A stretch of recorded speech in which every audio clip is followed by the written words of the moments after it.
My little brother is still in the house. 7 words. Spoken by a 10-year-old boy standing alone in a roadside diner. No coat, no phone, a bruise along his jaw he thought nobody noticed. He hadn't come in to eat. He hadn't come in to get warm. He had walked 4 miles along a Montana highway in the October cold to ask 3 strangers in leather jackets one question. Where is the police station? And when the biggest one looked him in the eye and asked why, that's what came out. Quiet, steady, devastating. The kind of sentence that doesn't ask for anything.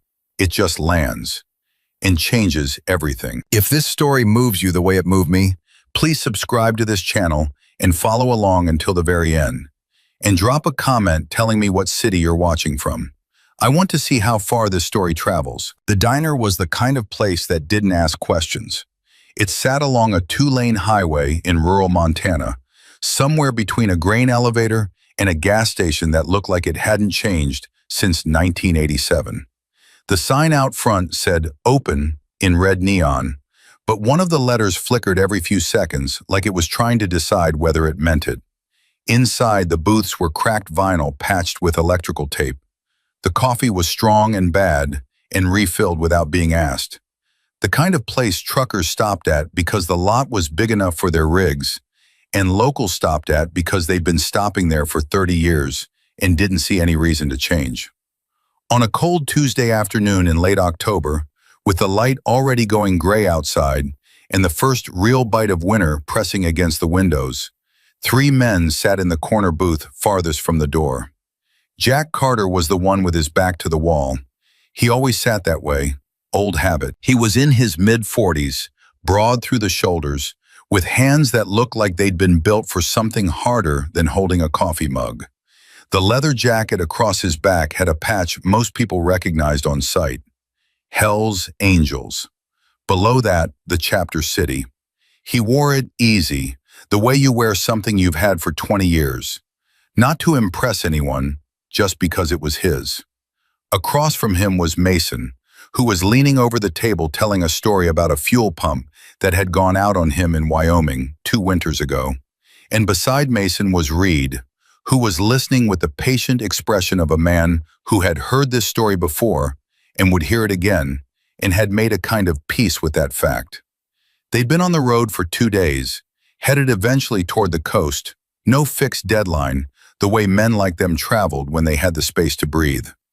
The diner was just a stop, coffee and warmth, and a few minutes off the bikes. Nothing about that afternoon was supposed to be memorable. Then the boy walked in. Jack noticed him the way he noticed most things, not because he was looking for anything, but because his eyes had long ago learned to register what was out of place. And a boy that small, that age, walking into a roadside diner alone in the middle of a weekday afternoon, that was out of place. He was maybe 10, small for it. He had blonde hair that looked like it hadn't been combed in a couple of days, and he was wearing a faded blue hoodie with a kangaroo pocket in the front, and jeans that were a little too big, and sneakers that had seen better days. He came through the door like he was trying not to be noticed, careful, slow, checking the room before committing to the entrance. Not the way kids usually move through the world. Kids usually came in loud, came in distracted, came in already talking to whoever was with them.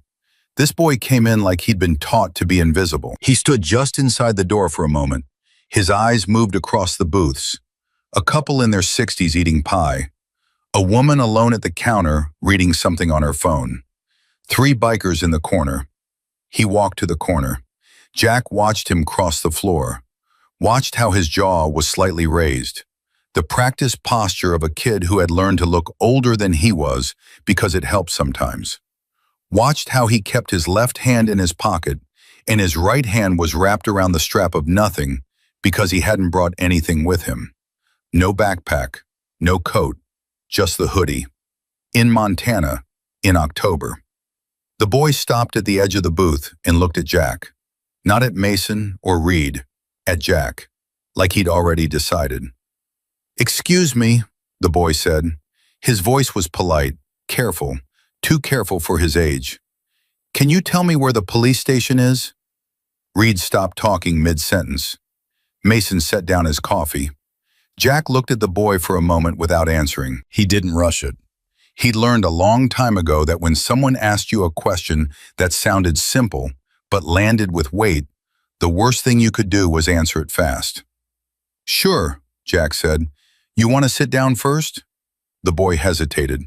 For just a second, something moved behind his eyes, something like relief being held at arm's length because he couldn't afford it yet. Then he slid into the edge of the booth beside Reed, sitting sideways, like he didn't want to commit to staying. Jack leaned forward slightly, elbows on the table. What's your name? Caleb. How old are you, Caleb? 10. Okay, Jack nodded slowly. You walked here? A pause, then. Yes, sir. How far? Caleb looked down at the table. I don't know exactly. A while. Jack had already clocked it in his head. The nearest residential neighborhood was about 3.5, 4 miles east along the highway, enough that the boy's face had a coldness to it around the ears and nose, that particular dull redness that came from being outside without enough layers for longer than was comfortable. The police station, Jack said carefully. Why do you need the police station, Caleb? This was the moment. Jack could see it happening. The boy's throat moved, that small working motion of someone organizing something inside themselves, deciding what to let out and how much and whether it was safe. The waitress appeared at the edge of the table. She was a woman in her 50s, gray-streaked hair, the unhurried manner of someone who had seen enough over the years not to startle easily. But she saw the boy and she paused, and something in her face softened. Can I get you something, honey? Caleb looked up at her, and for just one unguarded second, he looked exactly his age. Some water, please. How about some hot chocolate? She said. It wasn't a question. He looked like he was going to say no, like he'd been trained not to take things. Then quietly, okay, thank you. She disappeared and Caleb looked back at Jack. My little brother, Caleb said. The words came out barely above a whisper, but they landed on that table like a stone. He's still in the house. The booth went completely quiet. Reed and Mason didn't move, didn't speak. Jack held the boy's gaze. How old is your brother? 7. His name? Lucas. Who's in the house with Lucas right now, Caleb? Caleb's jaw tightened, just slightly, that small muscle that ran along the side of his face. Rick. Just the name. Just one word, and the way the boy said it told Jack everything about what Rick meant in that house.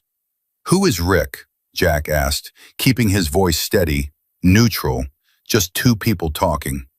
My mom's boyfriend. Caleb's hands were flat on the table now.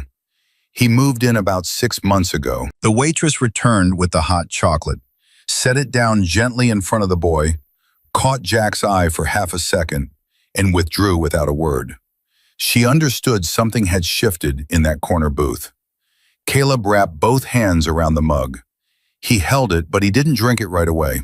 He kept glancing toward the door, not like he expected someone to come through it, more like a habit, like he'd spent a long time watching doors. Tell me what happened today, Jack said. And then the boy talked. He talked quietly, in that measured, careful way he had, like he'd been living inside his head for so long that when words finally came out, they came organized, not emotional, not rushed, just factual, the way a child gets when he has had to explain things to adults before and learned that emotion made adults uncertain and facts made them act. Rick had been in a bad mood since the night before. Caleb knew the signs the way you learn to read weather, a certain kind of silence, the particular way the refrigerator got opened and closed too hard, the television turned up louder than it needed to be. Rick drank mostly in the evenings, but sometimes it started earlier. And when it started earlier, the nights got longer.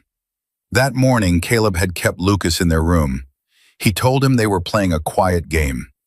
Lucas was 7 and still believed his older brother when he said something was a game. Does your mom know what Rick does? Jack asked carefully. Caleb's expression shifted. Not much, but Jack caught it. She knows, he said quietly. She tries to stop him sometimes. A pause. It doesn't always work. Where is your mom now? She went to work this morning. She works at the laundromat in town. She doesn't get off until 6. Jack looked at the clock on the wall. It was 4:22. Rick got up around 2, Caleb continued, and he started, a slight pause. He started being loud, and I told Lucas to stay in the room. I told him I was going to go get help. How did you get out of the house? Rick went to the back, to the garage. I went out the front door.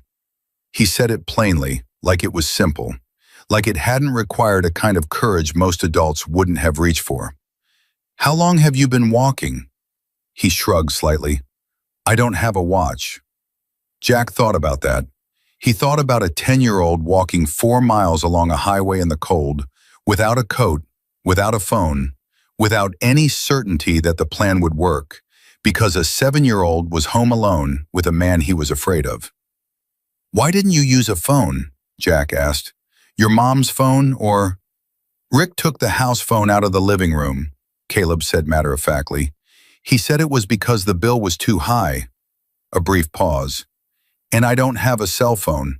My mom was going to get me one for Christmas. That last sentence, the way it slipped in, with that tiny, particular sadness, the mention of Christmas as some far-off, ordinary thing, that sentence hit Jack in a way he wasn't expecting. He looked at Mason across the table. Mason's jaw was set. Reed was looking at the boy with an expression that was working very hard to stay neutral. Jack reached into his jacket pocket and pulled out his phone. I'm going to call someone, he said. Is that okay with you, Caleb? The boy looked at him. Are you going to call the police? I'm going to call county dispatch. They'll get someone out to your house. Jack held his gaze. But I need you to tell me your address. Caleb recited it without hesitating. 22 Sycamore Lane. He said it the way kids recite things they've been told to memorize. In case of emergency, know your address. Someone had taught him that. Somewhere along the way, some adult who loved him had made sure he knew. Jack dialed. Mason leaned slightly forward. The dispatch call was short. Jack gave the address, gave a basic description of the situation. Child removed himself from residence. Another child still present. Adult male on premises. Prior domestic report on file. The dispatcher confirmed the address, and what she said next made Jack's expression go carefully neutral. He ended the call and set the phone down on the table. Caleb was watching him. How long? The boy asked. He already understood what the pause meant. 20 minutes, Jack said. Nearest car is a ways out. The boy nodded. He had the expression of someone absorbing information they had already prepared themselves for. But his hands, still wrapped around the mug, pressed harder. That's a long time, Caleb said quietly. It is, Jack agreed. Neither of them pretended otherwise. 20 minutes. A 7-year-old boy. A man who'd sent the house phone away because the bill was too high. 20 minutes was a long time. Jack looked at Mason. Mason gave a small, single nod. Looked at Reed. Reed was already reaching for his jacket. Jack put down cash on the table without counting it. Enough. More than enough. And he looked at Caleb. You're not walking back, he said. Caleb blinked. I wasn't going to walk back. I was going to wait for the police here and... You're not waiting either, Jack said. He was already standing. We're going to your street. The boy stared at him. For the first time since he'd walked through that door, something in his face slipped. The careful composure, the controlled, older than he was, steadiness. And what showed underneath it for just 1 second was pure, raw relief. The kind that comes when a child finally believes someone is actually going to do something. Then the mask came back. Caleb slid out of the booth, straightened his hoodie, and stood up. Okay, he said. Just okay. But the way he said it, the weight of everything that word was holding, Jack heard it completely. They walked out into the cold. 3 men in leather jackets with a 10-year-old boy between them, crossing a gravel parking lot where 3 motorcycles waited. The wind had picked up. The sky was going the particular shade of dark gray that meant snow before nightfall. Mason unlocked his bike and looked down at Caleb. "You ever been on a motorcycle?" "No," Caleb said. "First time for everything," Mason said. "You hold on to me, all right? Both arms around, don't let go. You got it?" "Yes, sir." "You feel anything wrong, you squeeze. I'll feel it." Caleb nodded. Reed was already on his bike. Jack pulled on his helmet and turned back to the boy one more time. "When we get to your street," Jack said, "you stay by the bikes. You don't go toward the house. Whatever happens, you stay with Reed. You understand?" "What about Lucas?" Caleb asked immediately. "I'm going to get Lucas," Jack said. Something crossed the boy's face then. Something complicated. The expression of someone who has been holding a weight alone for so long that the moment someone else reaches for it, the relief and the fear arrive at exactly the same time. "How do you know Rick will let him go?" Caleb asked. His voice didn't waver. He wasn't dramatic about it. He asked it the way a child asks who has learned to think like an adult because he had no other choice. Practical. Strategic. What is the actual plan? Jack looked at him for a moment. "Because Rick is going to make a calculation," Jack said simply, "and the calculation is going to come out the right way." Caleb considered that. Then he nodded. One more time that single precise motion, as if he had filed the information and found it sufficient. He climbed onto the back of Mason's motorcycle. 3 engines turned over in the gravel lot, low and steady, and the bikes pulled out onto the highway in the direction Caleb had come from. Behind them, the diner's neon sign flickered once in the gray afternoon light. The waitress stood at the window and watched them go. She didn't know their names. She didn't know where they were headed or how it would end. But she stood there with a coffee pot in her hand and watched those 3 motorcycles carry that little boy back towards something that had taken every ounce of courage he had to walk away from. And she thought the word that had no other shape than itself. Good. The bikes rode east into the wind, into the coming snow, toward a street called Sycamore, toward a small white house where a 7-year-old boy named Lucas was alone with a man he was afraid of, waiting for something to change. And something was about to. 4 miles behind them, Caleb's half-finished cup of hot chocolate sat cooling on a vinyl table in a diner off a 2-lane highway in rural Montana. And ahead of them, though no one in that parking lot had said it out loud, was the moment that would define whether a 10-year-old boy's long, cold, 4-mile walk had been enough. It would be, but first they had to get there. And the sky above the highway was already beginning to fall. The ride took less than 8 minutes. To Caleb, it felt like 8 hours. He had never been on a motorcycle before. The first 10 seconds were terrifying. The roar of the engine underneath him, the way the whole machine leaned into the first turn, and his whole body screamed that they were falling. And then Mason said something over his shoulder, calm and steady, something Caleb couldn't fully hear over the wind, but the tone of it said, "Hold on, I've got it." And somehow Caleb believed him. He pressed his arms tighter around the man's jacket and kept his eyes open and watched the highway rushing past and thought about Lucas. Just Lucas. He didn't let himself think about Rick's face when he'd left.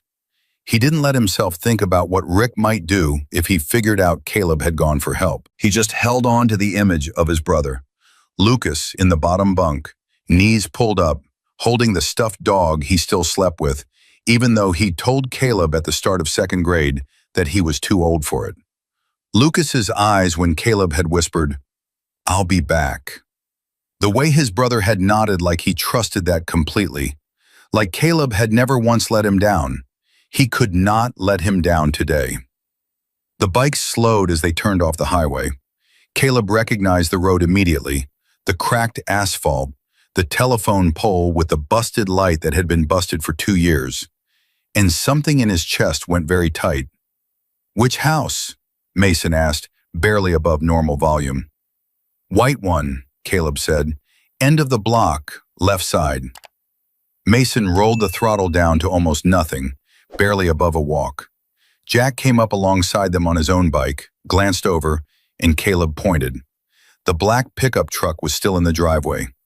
Rick was still home. Jack made a small motion with 2 fingers, and the bikes pulled over half a block away, tucking against the curb quietly. The engines went off one by one, and suddenly the only sound was the wind and the distant tick of cooling metal. Reed was off his bike before the kickstand was fully down. He came around to Caleb and crouched slightly so he was closer to eye level. "You're staying here with me," Reed said, not a suggestion. "I know," Caleb said. He was looking at the house. "Hey," Reed waited until the boy looked at him. "Jack is going up there. Mason is going around back. You and I are right here. You can see the front door from right here, okay?" Caleb looked at him for a moment. This man he had known for less than an hour. This stranger with the road-worn jacket and the careful eyes who had not once, in all the time since the diner, treated him like a problem to be managed, who had spoken to him the way you spoke to someone whose opinion mattered. "Okay," Caleb said. Jack was already moving. No rushing, no performance, just a man walking up a cracked front path with his hands visible and his pace measured. And Caleb had the strange thought that Jack moved like someone who had been in hard situations before and had learned that panic was a luxury and calm was a tool. Mason split off without a word, cutting around the side yard, disappearing from view. Caleb stood beside Reed and did not take his eyes off the front door. Jack knocked. The sound carried faintly down the block. 3 knocks, even, unhurried. Nothing happened for a moment that felt much longer than it was. Then the door moved. It opened a few inches and stopped. The chain was on. Caleb could tell even from half a block away because he had watched that chain get latched and unlatched more times than he could count. His mother put it on when she was afraid. Rick took it off when he didn't want it there. The chain meant his mother was on the other side of that door. His mother was home. Caleb's breath caught. She wasn't supposed to be home until 6. It was barely 5 o'clock. Something had changed and he didn't know what, and the not knowing made everything in him go cold. He took 1 step forward without meaning to. Reed's hand came down gently on his shoulder. Not restraining, just present. "I see it," Reed said quietly. "Let Jack work." Down the path, Jack was speaking through the narrow gap in the door. Caleb couldn't hear the words from here, just the register.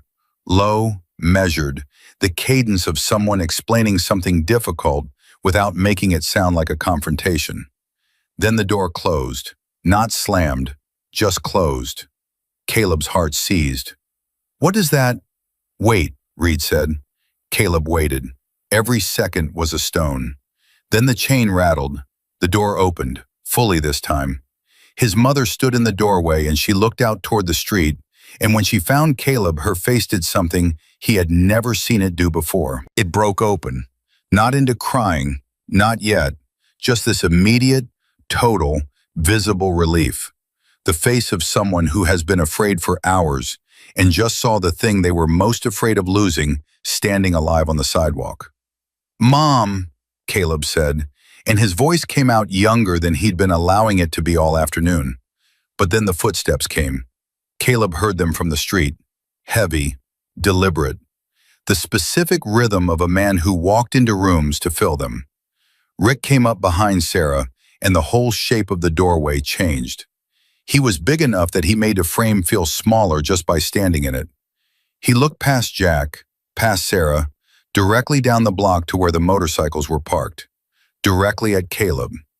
Even from half a block away, Caleb could feel it, that look. He had felt it before, across a kitchen table, across a living room, from the top of a staircase. It was the look that said you did something and we're going to talk about what you did. The look that wasn't quite a threat and wasn't quite not one. Caleb did not move. He did not look away. This was the moment he had walked 4 miles for. This was the moment he had climbed onto a stranger's motorcycle and ridden through the cold with his arms around a man he'd met 30 minutes ago for. He was not going to look away now. Rick's voice carried down the block. Not shouting, controlled.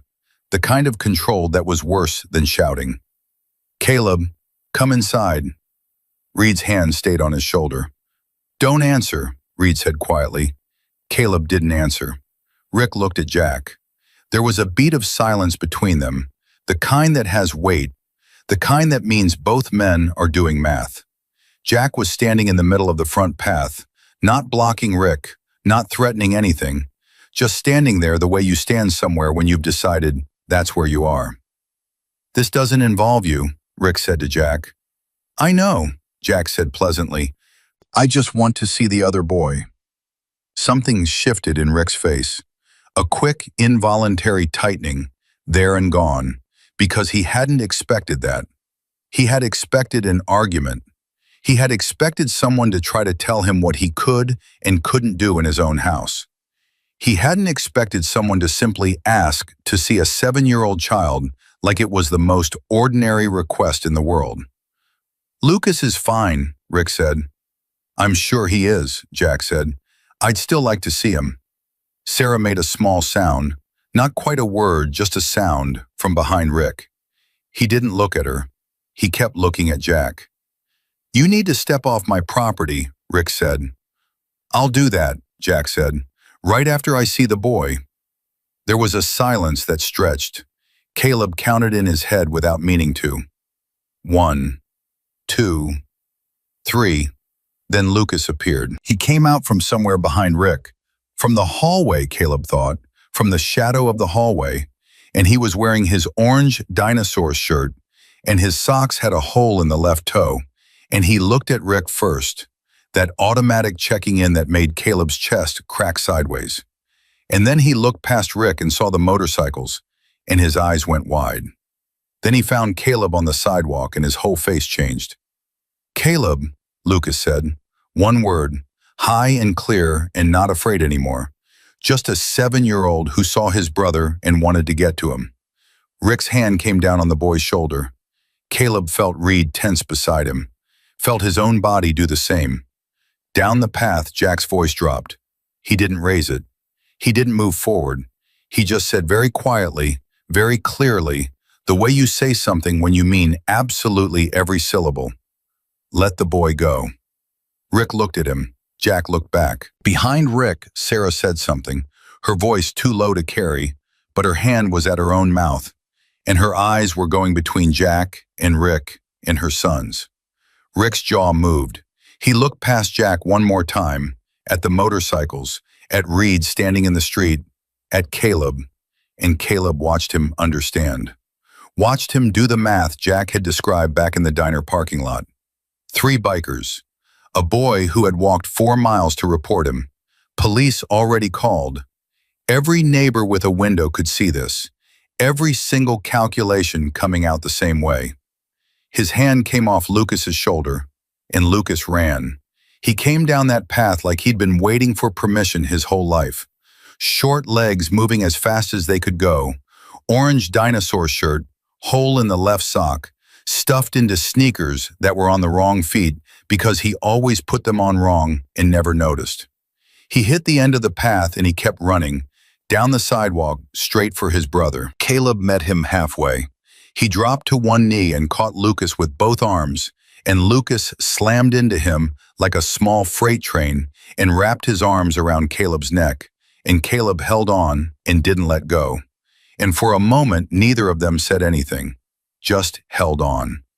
Reed stepped back to give them space.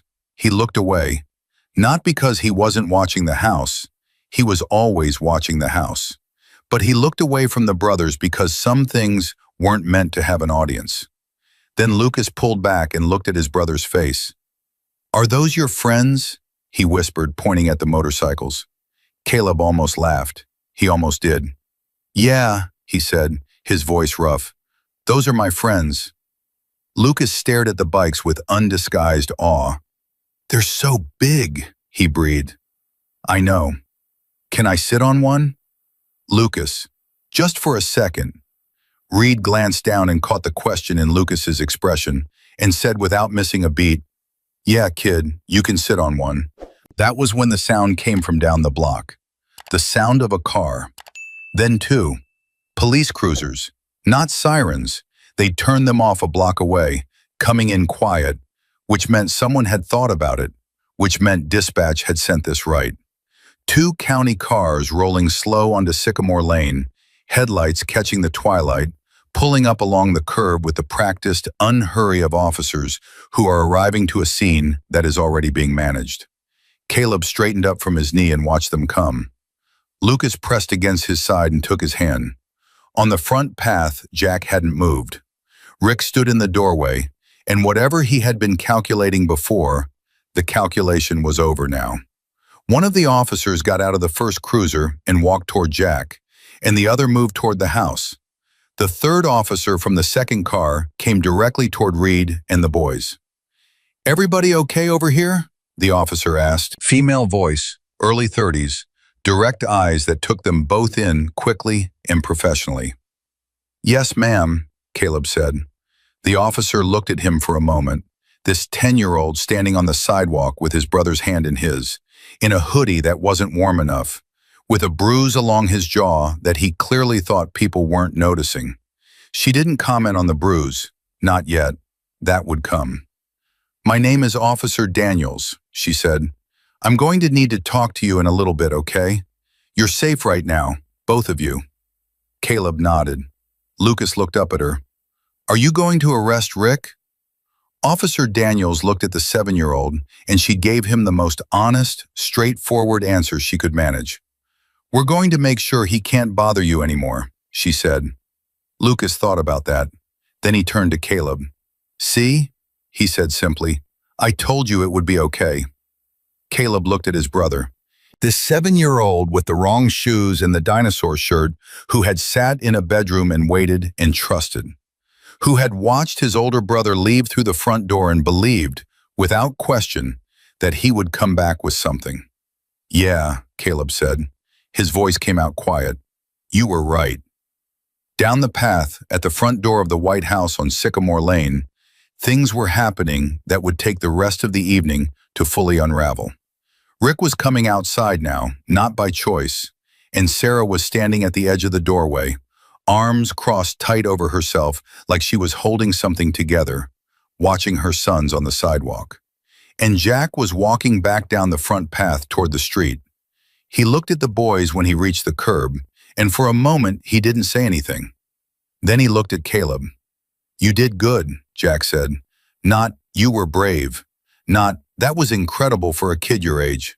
Just, "You did good." The plainest, most direct version. The version that treated him like someone whose actions deserved to be acknowledged without being decorated. Caleb looked up at him. He didn't have words for it. He had used up most of his words in the last 3 hours. So he just nodded, the way he'd been nodding all afternoon. Precise, contained, enough. And Jack nodded back. On the curb behind them, Lucas had climbed up onto Reed's motorcycle, with Reed's steadying hand on his back. And he was sitting straight up in the seat, with his hands on the handlebars, making engine noises with his mouth, while Mason stood beside him explaining, with complete seriousness, how the clutch worked. Somewhere behind the houses, the sky had started to let go of the first snow of the season. Just a few flakes, barely enough to notice, but they were coming. The snow was coming down for real now. Not hard, not yet, but steady, the kind that made everything quieter than it already was, softening the edges of the evening, settling on jacket shoulders and car hoods, and the bare branches of the trees that lined Sycamore Lane. Lucas had noticed it from the motorcycle seat and tilted his face up to it with his mouth open, the way 7-year-olds did, like the world had just handed him something unexpected and wonderful in the middle of what had been a very long and frightening day. Mason watched him and said nothing, just kept his hand lightly on the back of the bike so it wouldn't tip. Officer Daniels had moved Caleb a few feet down the sidewalk, gently, the way experienced officers move children, not away from the scene so much as into a slightly quieter pocket of it. She had a small notepad. She hadn't opened it yet.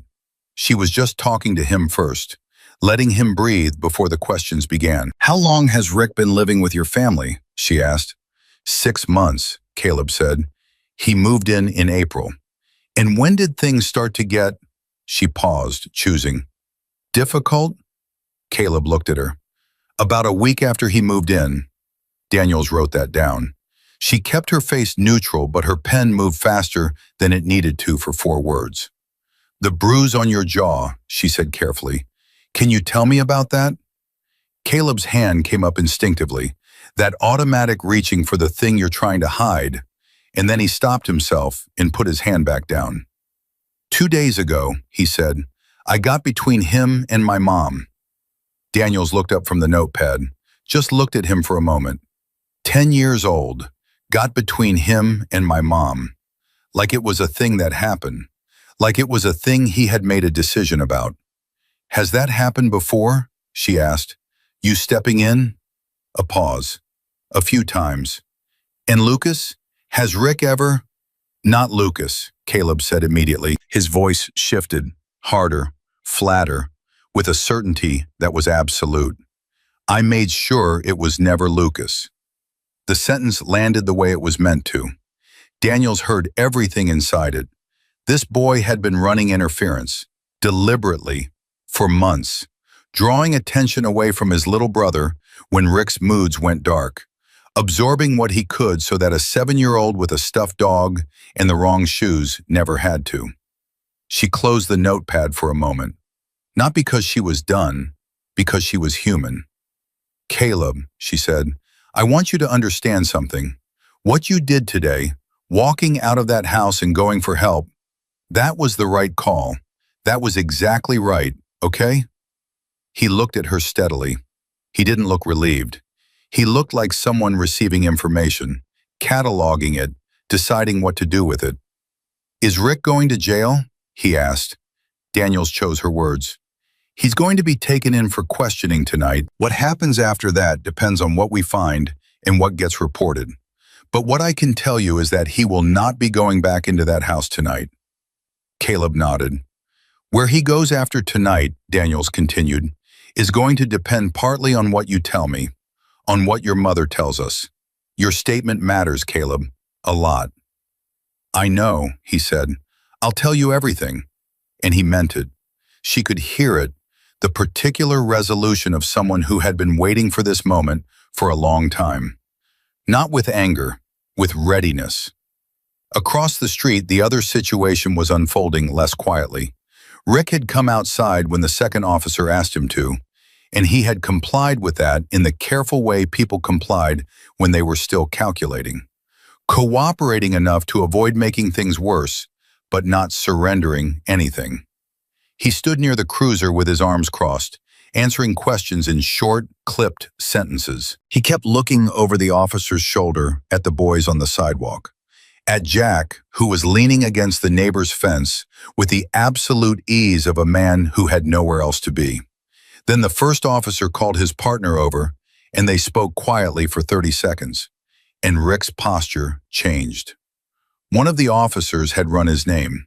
It came back with something attached to it, not from this county, from somewhere else, 2 states over, 3 years ago, a domestic battery charge that had been pled down to disorderly conduct. Not enough to convict, but enough to establish a pattern. Enough to make this evening look different than it might have otherwise. Rick turned toward the cruiser, and the tone of the conversation on the sidewalk shifted entirely. From the front path, Jack watched it happen. He didn't gloat, didn't smile. He watched with the quiet attention of someone who had known this was coming once Mason made that first dispatch call back at the diner. Once the address had come back with a prior report already on file. The system moved slowly sometimes, but it moved. Inside the house, the second officer was with Sarah.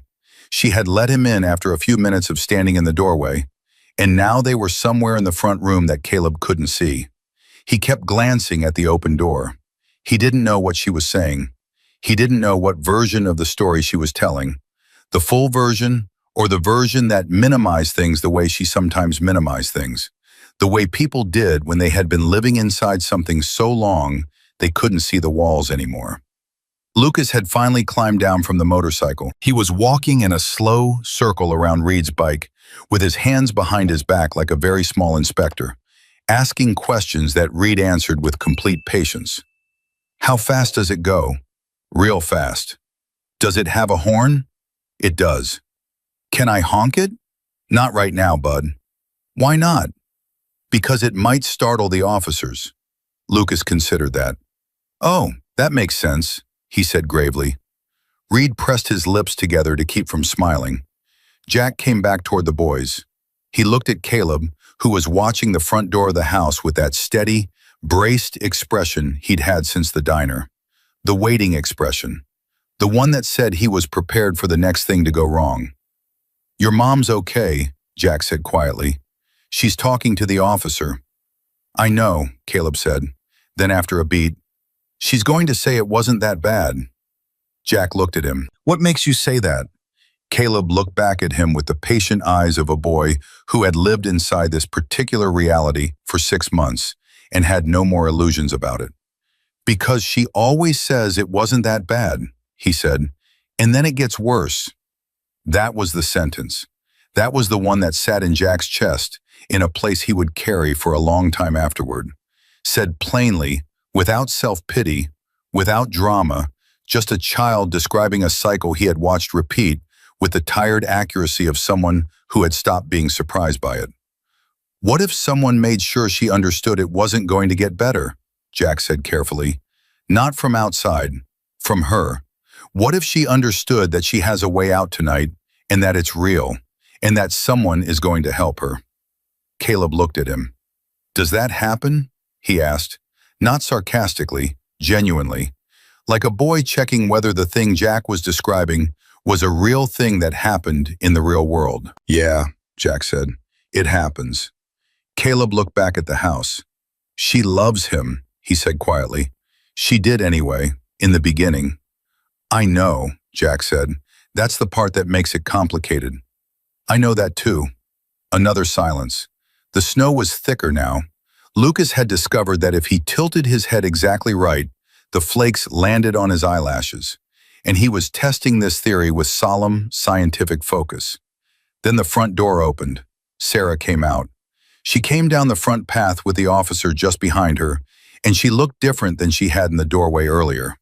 The doorway version of her had been closed off, arms folded, jaw set, every part of her braced.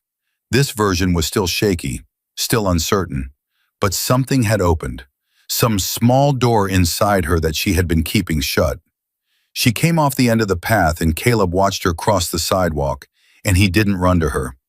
He let her come to him, maybe because some part of him needed to see it, needed to watch her choose the direction. She came directly to him. She put both hands on his face, cupped it gently, and looked at him for a long moment. At the bruise on his jaw, at the cold in his cheeks and the set of his eyes, and all the evidence of what her 10-year-old son had spent the afternoon doing, and her face just broke. I'm sorry, she said. Her voice came out broken in two. Caleb, I am so sorry. He let her hold him. He stood there with her hands on his face, and he said nothing, because there was nothing that needed saying right at this moment. She knew.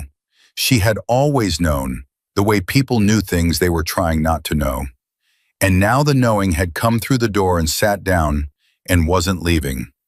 Lucas appeared at her elbow. Mom, he said, those guys have really big motorcycles. Sarah laughed. It came out wet and startled and completely real, the way laughter did when it ambushed you in the middle of something that had been terrible. She reached down and pulled Lucas against her side without letting go of Caleb, and held both her sons on the sidewalk of Sycamore Lane, while the snow came down and the police cruisers idled at the curb. Officer Daniels appeared beside Jack. She's agreed to come to the station, she said quietly. Give a full statement. There's a victim's advocate on call tonight who can help her start the protective order paperwork. What about the prior charge? Jack asked just as quietly. 2 states over. DA will see it. Combined with the minor's bruising and her statement tonight, she paused. It's not nothing. What does she need right now? Honestly? Daniels looked at Sarah and the boys. She needs to not go back into that house tonight. We've got a county family resource place. Safe house situation, temporary. If she'll take it, will she? Looked at Sarah.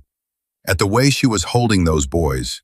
At the specific posture of a woman who had just said, "I'm sorry," and meant it all the way down. "I think she might," she said.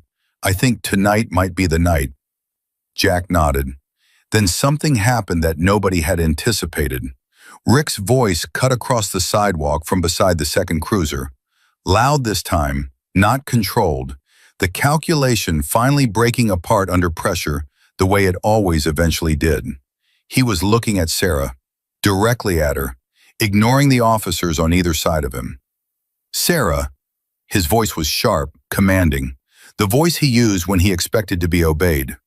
"Don't say anything else, you hear me? Not another word." The whole street went quiet. Sarah's arms tightened around her son's. The officer beside Rick said something short and firm. Rick didn't look at him. He kept his eyes on Sarah like there was no one else on the street, like 6 months of learned behavior was still doing the work even now, even here, even with 2 police officers beside him and 3 bikers watching, and her sons in her arms. "Sarah," he said again, lower, a warning wearing the costume of familiarity. Sarah looked at him. It was the first time she had looked directly at him since she'd come out of the house. For a long moment she just looked, and Caleb, pressed against her side, felt her breathing, felt the steadiness that came into it, felt the moment she decided. "I'm done," Sarah said. 2 words, clear as anything, not shouted, not dramatic, just stated, the way you stated something that had always been true and had finally found its way into the open air. Rick opened his mouth. The officer beside him put a hand on his arm and said, "Sir, that's enough." And it was. Rick got into the back of the cruiser. The door closed, and he was looking out the window at the street he thought he owned, and the people in it had already stopped looking back. Caleb exhaled. It was a small sound. He didn't even seem aware he'd made it. 6 months of held breath finding a small exit in the cold night air on Sycamore Lane. Daniels came back to Sarah and spoke to her quietly, and Sarah nodded once, then again, and Caleb heard the words, "temporary placement," and "just for tonight, and we can figure out the next steps tomorrow morning," and his mother nodded at each one like she was receiving instructions she actually intended to follow. Lucas, meanwhile, had migrated back to Mason and was explaining that his stuffed dog's name was Captain, and that Captain had been waiting inside the whole time, and he needed to go get him before they went anywhere. "We'll get Captain," Mason said. "We'll make sure." "He gets nervous," Lucas explained seriously. "He doesn't like loud noises." "Understood," Mason said. Jack stood at the edge of all of it. The police activity, the family, the snow, the quiet street, and he watched. He didn't involve himself in the paperwork or the conversation about where Sarah and the boys would stay tonight. That wasn't his part. His part had been the diner, the ride, the front path, the moment that needed a different kind of presence than a badge could provide. That part was done. But he stayed until it was finished, until the statements were taken and the cruiser with Rick in it had pulled away and the Millers were gathered near Officer Daniels' car, preparing to follow her to the station to begin the process of building a different kind of night than the one that had been coming for them on this street for the past 6 months. Just before she got into the car, Sarah stopped and turned toward the 3 bikers still standing near their motorcycles. She looked like she was going to say something, like she had assembled a sentence and was trying to decide if it was adequate, knowing it wasn't, saying it anyway. "Thank you," she said. Her voice was raw. "I don't know what would have..." She stopped, started again. "Thank you." Jack nodded. Simple as that. Mason raised one hand. Reed said, "You take care of those boys." Sarah Miller looked at them for one more second, and then she got in the car, and her sons got in beside her, and the door closed on the 3 of them together. Through the window, Caleb's face was turned toward the street. He found Jack, and he held the gaze for a moment, This boy who had walked 4 miles in a hoodie in October and changed the entire course of what was coming. Then the car pulled away, and the street was quiet, except for the snow. The taillights of Officer Daniel's cruiser disappeared at the end of Sycamore Lane, and then there was nothing left but the three of them, and the snow, and the particular quiet that settles over a street after something significant has just finished happening in it. Mason pulled his jacket tighter. Reed was looking at the white house with the peeling paint, the black pickup truck still in the driveway. Rick had gone in a different car, and the front door that had been left half open when Sarah came out. Through the gap, a light was on inside, the ordinary yellow light of a kitchen or a hallway, the light of a house that had held fear in it for 6 months and was now just a house again. "You want to get back on the road?" Reed asked. Jack didn't answer right away. He was looking at the end of the street where the car had gone. "Yeah," he said. "Give it a minute." Reed nodded. He understood that. The minute wasn't about anything practical. It was just the thing you did after a thing like this. You stood in it for a moment before you left it, because leaving too fast felt wrong, like walking out of a church while the last note was still in the air. Mason was quiet. He had been quieter than usual since Lucas had climbed off the motorcycle, since the car had pulled away with the boy's face in the window. Mason had a daughter. She was 12 and lived with her mother in Billings, and he saw her every other month and called every Sunday without fail. He didn't say any of this. He just stood there with his hands in his jacket pockets and was quiet in the specific way of a man thinking about someone he loved who was somewhere else. Jack pulled out his phone. He looked at it for a moment, then he did something he hadn't done in a while. He called a number he had for a woman named Gloria Hennessy, who worked with a family advocacy organization out of Missoula. Not a hotline, not a government office, but a private nonprofit that helped women navigate the gap between filing a police report and actually getting out. He'd given her number to people before, twice, maybe 3 times over the years. He had it because someone had once asked him if he knew anyone who could help, and he'd gone and found someone. The phone rang 4 times and went to voicemail. He left a message. Not long, just the basics. Family of 3, 2 boys ages 7 and 10. Mother gave a statement tonight, going through county for a protective order, temporary placement arranged. If Gloria could reach out to the county victims advocate in the morning, make sure the family got connected to longer-term resources. He left his number. He said thank you and ended the call. Reed was watching him. "You've done this before," Reed said, not a question. "Once or twice," Jack said. "How does it usually go?" Jack pocketed the phone. "Depends on the woman," he said honestly. "Tonight she said I'm done while he was standing right there.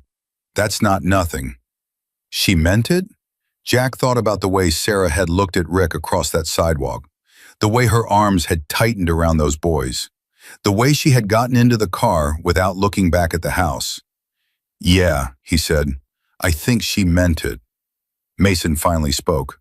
"That kid," he said, and then he stopped because there wasn't really a sentence that completed it adequately. That kid had done something. That kid had looked at an impossible situation and found the one move available to him and made it without hesitation, without anyone telling him it was possible, walking 4 miles in a hoodie through the cold to a diner full of strangers and asking the right question to the right table.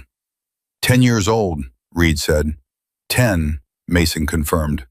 Nobody added anything to that. Jack looked at the house one more time. He thought about the things Caleb had said in the diner, the specificity of it, the organizing, the way he had presented information in order of importance, not in order of emotion. He thought about what that kind of precision cost a child.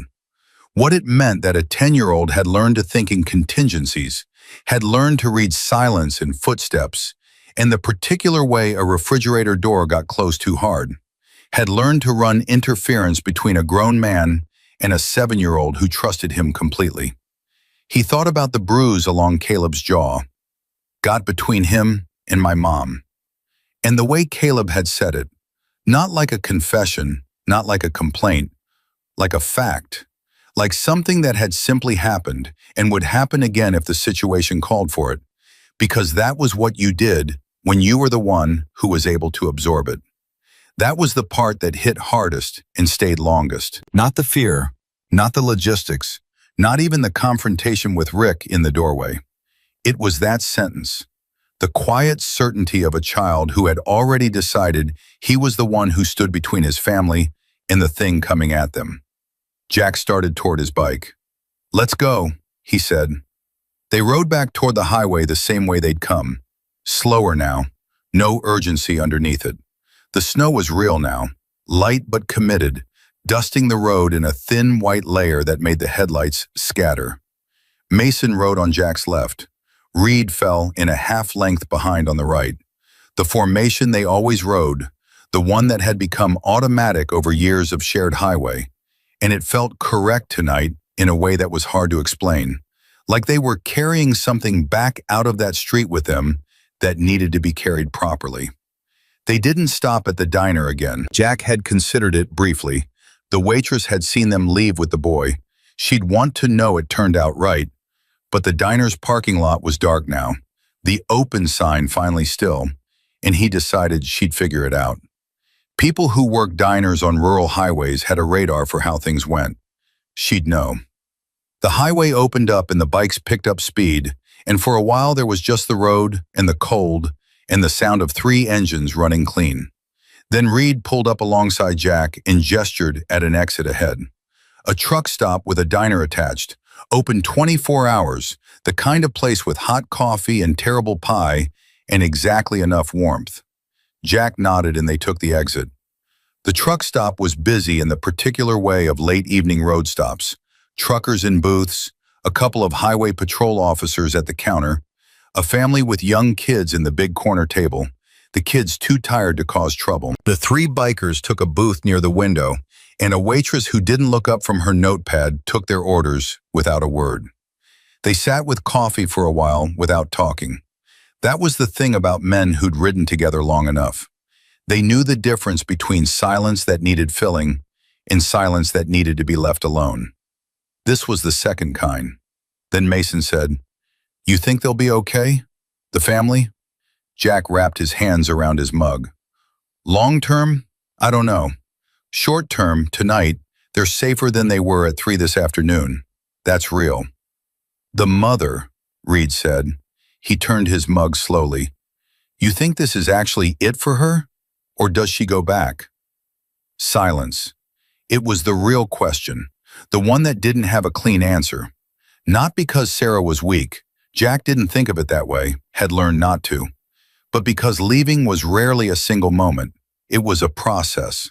Tonight had been a door opening. Whether she walked all the way through it depended on things that had nothing to do with what happened on Sycamore Lane, things that were already inside her, things that support and resources and time would either strengthen or wouldn't. "She has those boys," Jack said finally, and Caleb already made the decision she was still making. He made it at 10 years old. She saw that tonight. She saw what he did. A beat. Sometimes that's the thing that moves people. Not the situation, the moment they see what it's doing to their kids.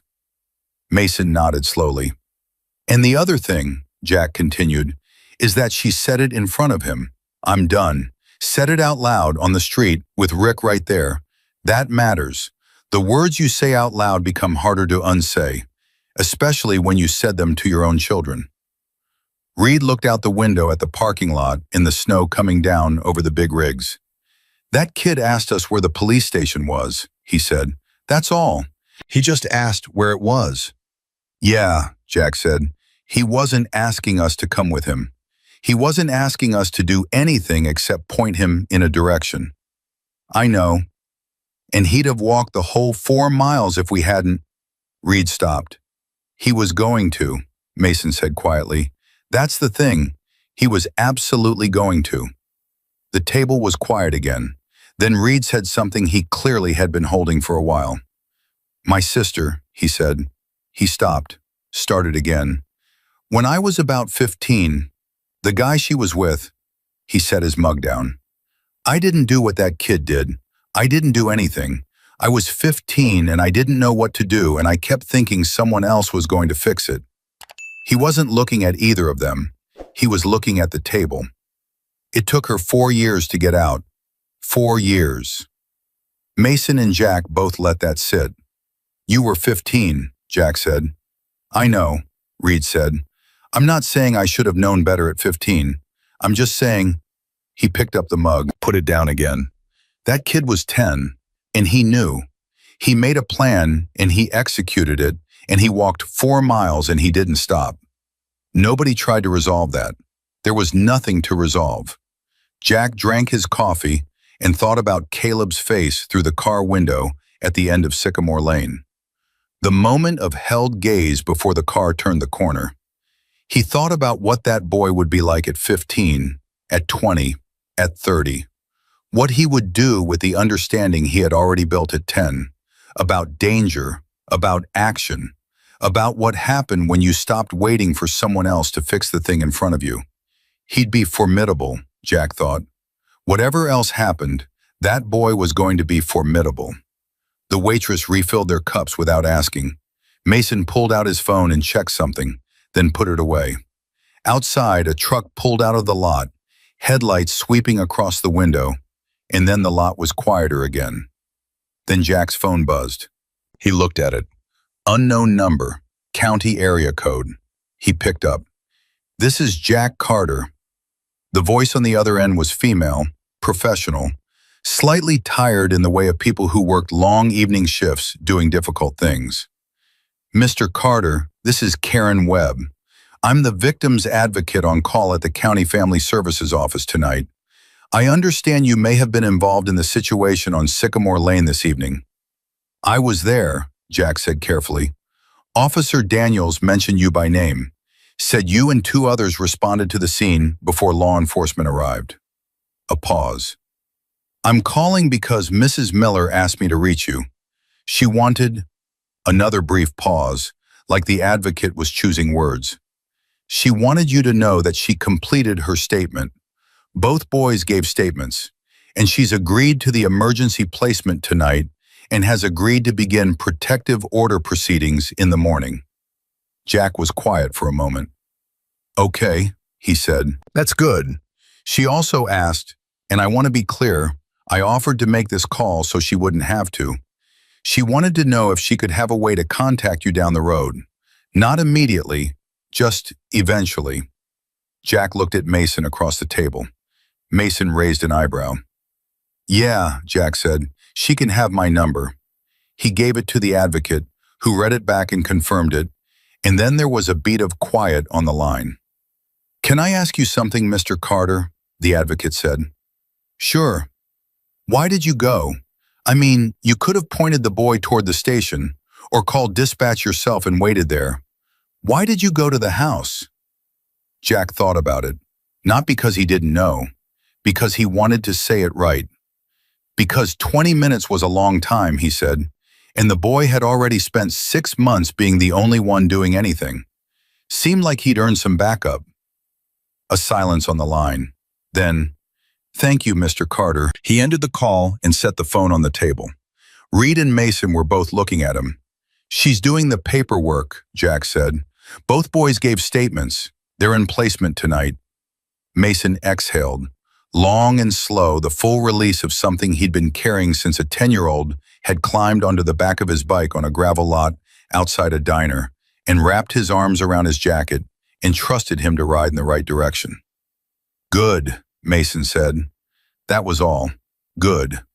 Outside the window, the snow was heavier now, laying itself down over the highway and the exit ramps and the long, dark stretches of Montana that ran on for miles without asking anything of anyone.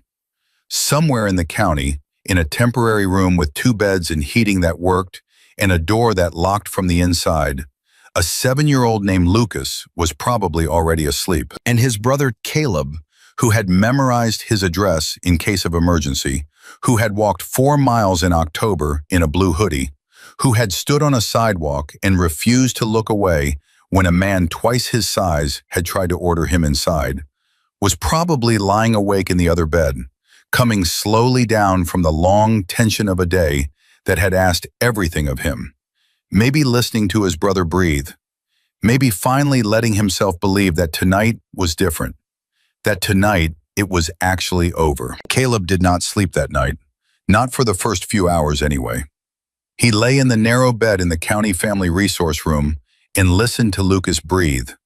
The deep, unconscious rhythm of a 7-year-old who had eaten 2 granola bars and a cup of soup and fallen asleep with Captain the stuffed dog tucked under his chin before his mother had even finished filling out the first form at the front desk. Lucas had been asleep before the lights went out. Lucas had, in some fundamental way that only children can manage, decided that the danger was over and released it completely. Caleb wasn't there yet. He lay on his back and stared at the ceiling and ran through the day the way he always ran through things, methodically, from the beginning, checking each piece. The moment he had slipped out the front door while Rick was in the garage.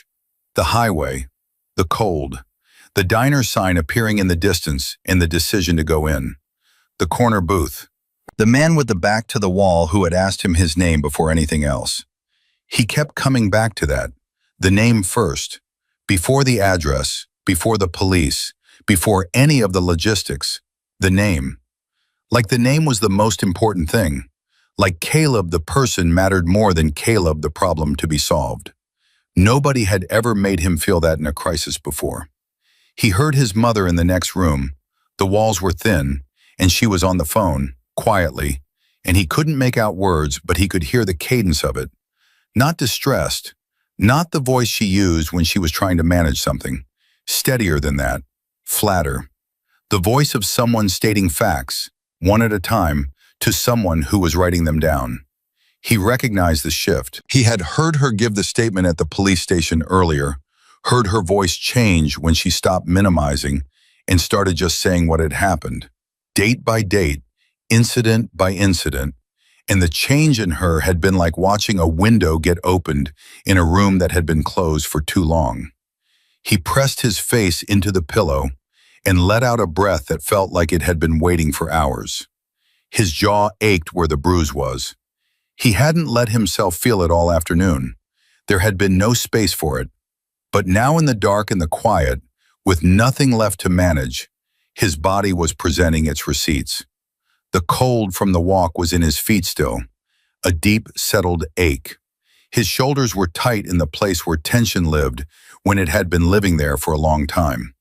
He was exhausted in a way that went below tired. The specific, wrung-out emptiness that came after sustained vigilance finally released. But he was not afraid. That was the thing. That was the new thing. He was lying in an unfamiliar room, in an unfamiliar building, with his brother and his mother, and none of them were home, and he was not afraid. He hadn't realized until right now how long it had been since he'd felt that. He closed his eyes, and this time slowly, he let himself go. He was asleep before his mother finished her phone call. 3 weeks later, Jack Carter was in Nevada when his phone buzzed with a number he didn't recognize at first. He was sitting outside a motel on a plastic chair, boots on the gravel, watching the desert go from orange to purple the way it did at that hour. He almost let it go to voicemail, then something made him pick up. "Is this Jack?" The voice was young, careful, precise in the way he remembered. Jack sat up straight. "Caleb." "Yes, sir." A pause. "I got your number from the victim's advocate, Ms. Webb. I hope that's okay." "It's okay," Jack said. "How are you?" A beat, then, "We're at my aunt's house in Billings. Mom filed the protective order. Rick had a hearing and the judge—" Caleb paused like he was reading from something or recalling it exactly. "The judge issued a no-contact order, and he has to appear for a full hearing in January because of the prior charge in Wyoming." "That's good, Caleb. That's really good. My mom got a job at a diner here, different from the laundromat, but she says the tips are better." Another pause. "Lucas started at a new school. He made a friend already, a kid named Dominic who also likes dinosaurs." Jack found himself smiling at the Nevada sky. Of course he did. "I wanted to call," Caleb said. and hear the careful precision slip just slightly, just enough to let through what was underneath. Because I didn't get to say, at the end, when the car left, I was trying to... He stopped, started over. I wanted to say thank you properly, not just nod. I do that when I don't know what else to do. I nod. My mom says I've been doing it since I was 4 years old. Jack was quiet for a moment. The desert had gone fully purple now. A truck went by on the road below, headlights sweeping wide. You don't owe me a thank you, Caleb. I know I don't owe it, the boy said immediately, with a quiet firmness that was completely him. I want to give it. There's a difference. Jack laughed once, short and genuine. Yeah, he said, there is. So, thank you. For coming. For not just pointing at the road and telling me it was 4 miles that direction. A breath. For going first. That phrase, for going first. Jack thought about it for a long moment. The specific weight of it, the precision of the word choice. For going first. Not for being brave, not for being big or leather-jacketed or intimidating in the doorway. For going first. Because that was what Caleb had needed. Not a hero, just someone willing to move before he had to move alone again. You went first, Jack said, 4 miles before we moved an inch. Silence on the line. Caleb absorbing that. Can I ask you something? Caleb said. Yeah. Mason said, when I was on the motorcycle and I was scared, he said something. I couldn't hear it completely. What did he say? Jack thought about it. He knew Mason. He knew what Mason would have said to a frightened 10-year-old on the back of a motorcycle. He probably said, hold on, I've got it. A pause. That's what I thought he said. Another pause longer. I've been thinking about that, how that was enough. Just that. Hold on, I've got it. He said it like someone examining a tool they'd picked up and found useful. It's a good thing to say to somebody. It is, Jack agreed. I'm going to remember it, Caleb said. And the way he said it told Jack that he meant it in the widest possible sense. Not just as a memory, but as something to carry forward and use.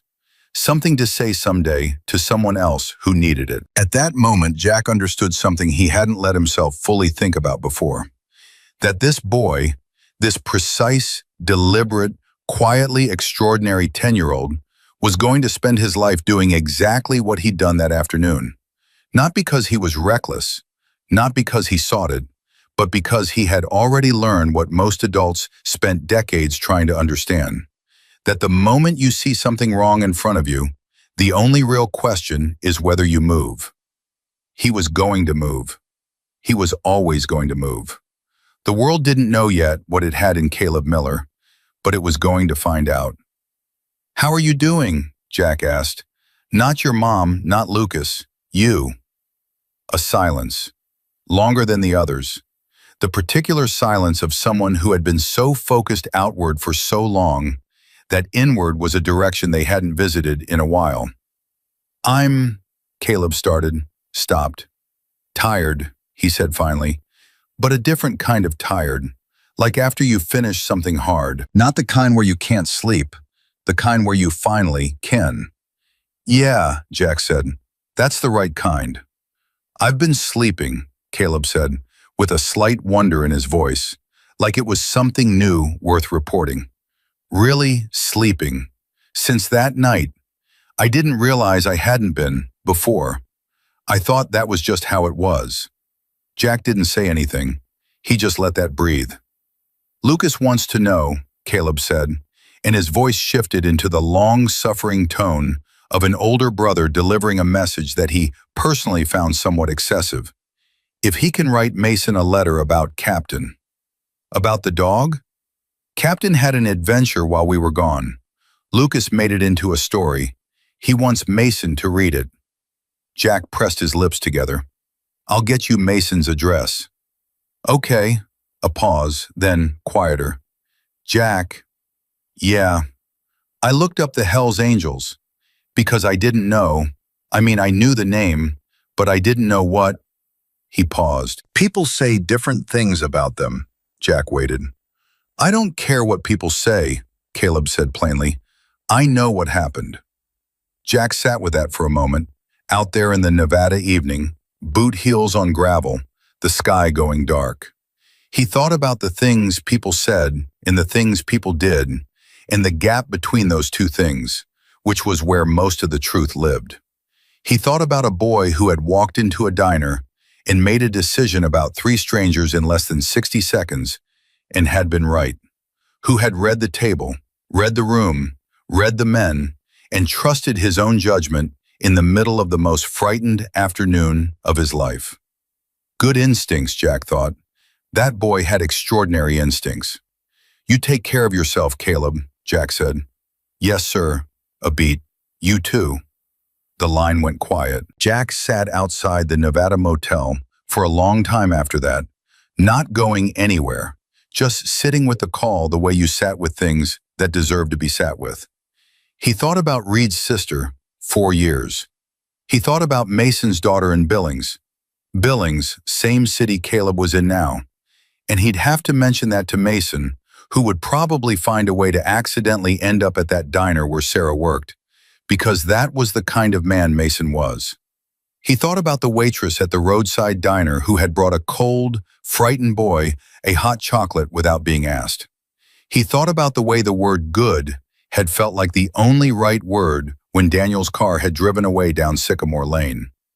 And how Sarah Miller had said, "I'm done," on a sidewalk in the snow with her children pressed against her sides, and had meant every syllable.